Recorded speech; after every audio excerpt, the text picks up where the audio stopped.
اور اونچا بڑھیا اعلیٰ درجہ یہ ہے کہ کوئی مجھے تکلیف پہنچائے تو اللہ کے لیے چھوڑ دوں، معاف کر دوں۔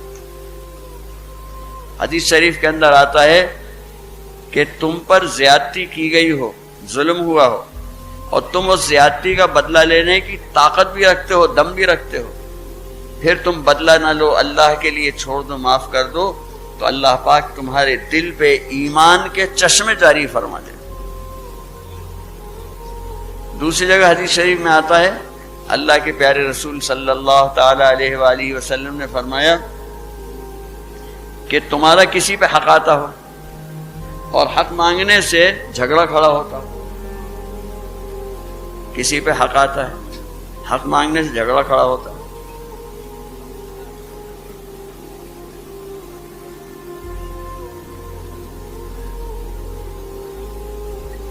تو اگر تم اپنا حق چھوڑ دو جھگڑا ختم کرنے کے لیے، جھگڑا ختم کرنے کے لیے تم اپنا حق چھوڑ دو، تو میں اللہ کا نبی، فرمایا میں اللہ کا نبی اس کا ذمہ لیتا ہوں کہ جنت میں ایک محل میری طرف سے دلواؤں گا،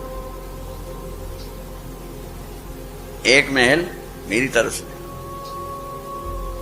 جو گفٹ میں ملے گا حضور کی طرف سے محل، اس کی کیا شان ہوگی یہ تو وہاں جا کے ہی پتہ چلے گا۔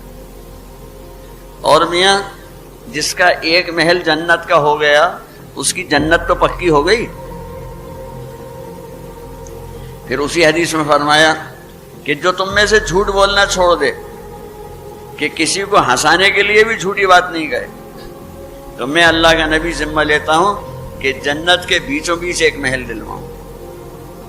پھر اسی حدیث شریف میں آگے فرمایا کہ تم میں سے جو کوئی اپنے اخلاق کو بلند کر لے، بڑھیا اونچے اعلیٰ اخلاق بنا لے، فرمایا میں اللہ کا نبی اس کا ذمہ لیتا ہوں کہ جنت کے بلند مقامات میں، ہائی لیول کے اندر اس کو محل دلواؤں۔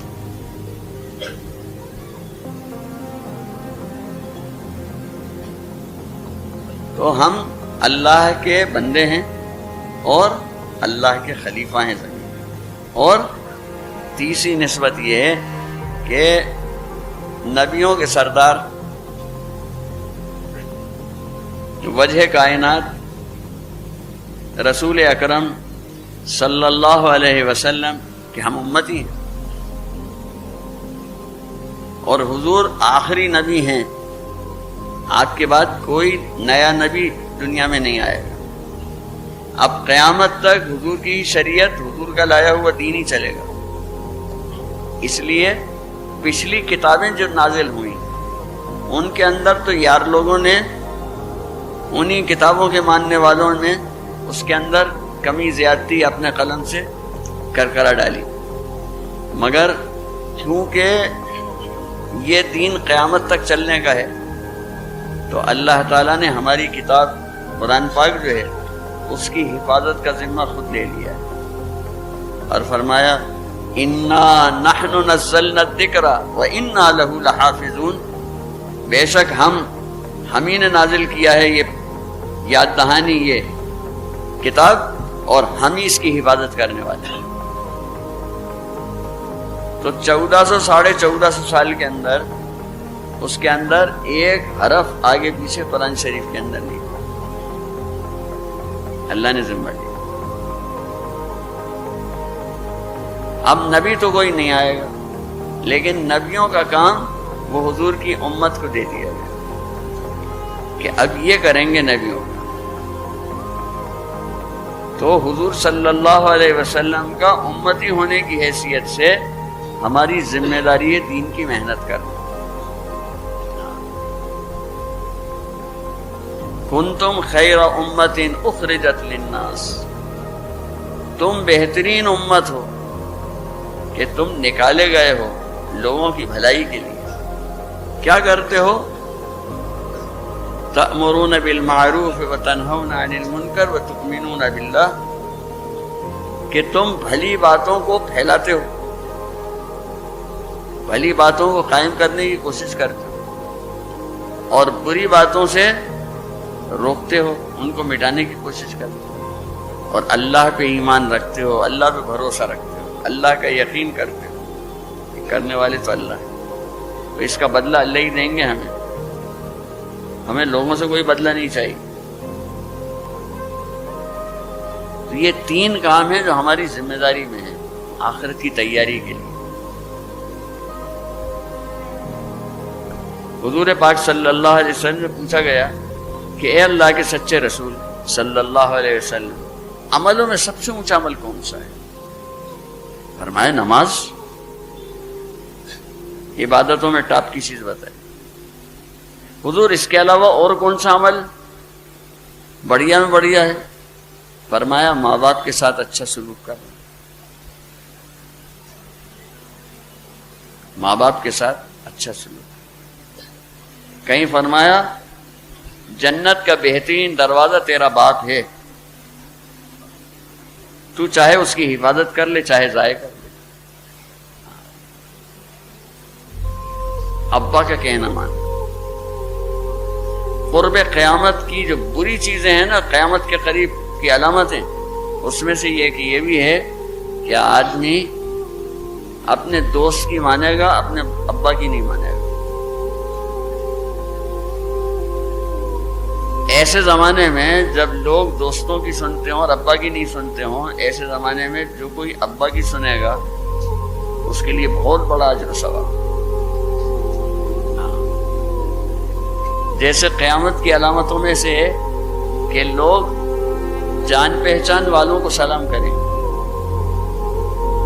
حالانکہ سلام تو ہر ایمان والوں لے کو، ہر کلمے والے کو کرنا. تو ایسے زمانے میں جو انجان ایمان والوں کو سلام کرے گا، ان سے جان پہچان ہے نہیں لیکن دیکھنے سے لگا کہ ٹوپی لگی ہے، کچھ تو یہ ہیں کلمے والے، تو سلام کرے. اس کا ثواب بہت زیادہ بڑھ جاتا ہے. قرب قیامت کی علامتوں میں سے ہے کہ عورتیں ایسے کپڑے پہنی ہوں گی کہ جس کے اندر سے ان کا بدن نظر آ رہا ہوگا. یعنی ایسے تنگ کپڑے کہ جس پہ بدن کا شیپ نظر آئے، یا ایسے باریک کپڑے کہ جس کے اندر سے بدن جھانکے. ایسے زمانے میں جو عورت موٹی چادر اوڑھے گی، برقع پردہ کرے گی، اس کا ثواب بہت زیادہ بڑھ جائے. ماں باپ کے ساتھ حسن سلوک کا ایک پیار بھری نظر ابا کو دیکھنا یا امی کو دیکھنا، اس پہ ایک مقبول حج کا ثواب. اب لوگ حج کو جاتے ہیں 4-4 5-5 لاکھ روپے خرچ کر کے جاتے ہیں، اور بھی زیادہ. اور حج تو سال بھر میں ایک ہی مرتبہ ہو سکتا. تو حج فرض تو ادا نہیں ہوگا لیکن ثواب حج کا گھر بیٹھے مل جائے.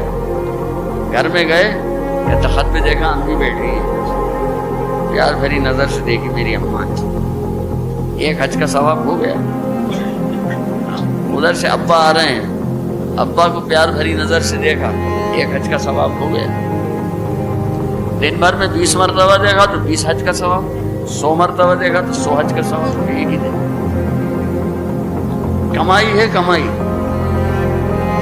اللہ پاک جن کے ابا اماں زندہ ہیں ان کی قدر نصیب فرمائے، ان کی خدمت کر کے جنت حاصل کرے.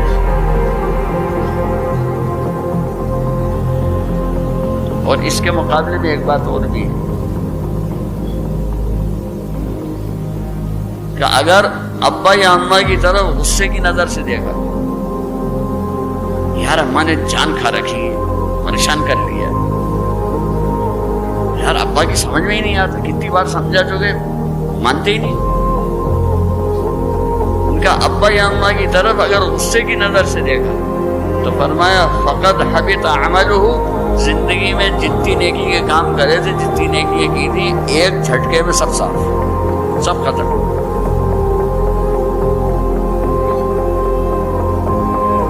بڑھیا میں بڑھیا عمل نماز اور دوسرے ماں باپ کے ساتھ حسن سلوک، یعنی عبادت کی لائن اور خدمت کی لائن. عبادت میں کیونکہ سب سے ٹاپ کی چیز نماز ہے تو وہ بتا دی، باقی ساری عبادتیں انڈرسٹوڈ ہیں. اور خدمت کے اندر سب سے ٹاپ کی چیز اماں ابا کی خدمت بتا دی، باقی سب کے حقوق، بھائی پڑوسی کے ساتھ کیا کرنا ہے، اور بھائیوں بہنوں کے ساتھ کیا کرنا ہے، اور بیوی بچوں کے ساتھ کیا کرنا ہے، کس کا کیا حق ہے. دکاندار ہے تو گراہک کا حق میں کیا حق ہے، خریدار ہیں تو بیچنے والے کا ہم پہ کیا حق ہے؟ اگر مزدوری کرنا ہے تو جس نے ہمیں مزدوری پہ رکھا ہے اس کا کیا ہم پہ حق ہے؟ ہمیں کیا کرنا چاہیے؟ اور اگر ہم نے مزدور رکھا ہے تو مزدور کا ہم پہ کیا حق ہے؟ یہ ساری چیزیں دین نے سب چیزیں بتائی ہیں، علماء کے پاس سارا علم ہے، پوچھنے سے حاصل۔ اور پھر پوچھا کہ اللہ کے رسول ان دونوں چیزوں کے ساتھ اور کون سی چیز پوچھے؟ کون سی؟ فرمایا وہ دین کی محنت ہے۔ ہم اللہ کے بندے ہیں، اللہ کے خلیفہ ہیں، حضور کے امتی ہیں، ہمارے ذمے اللہ کی عبادت اور مخلوق بندوں کی خدمت اور دین کی محنت، یہ تین کام ہمارے سے، اس سے آخرت کی تیاری ہو، نیکیوں کے بھنڈار بھرے۔ ایک ایک نیکی جو ہے آخرت میں جنت میں درجے بدلتی ہے۔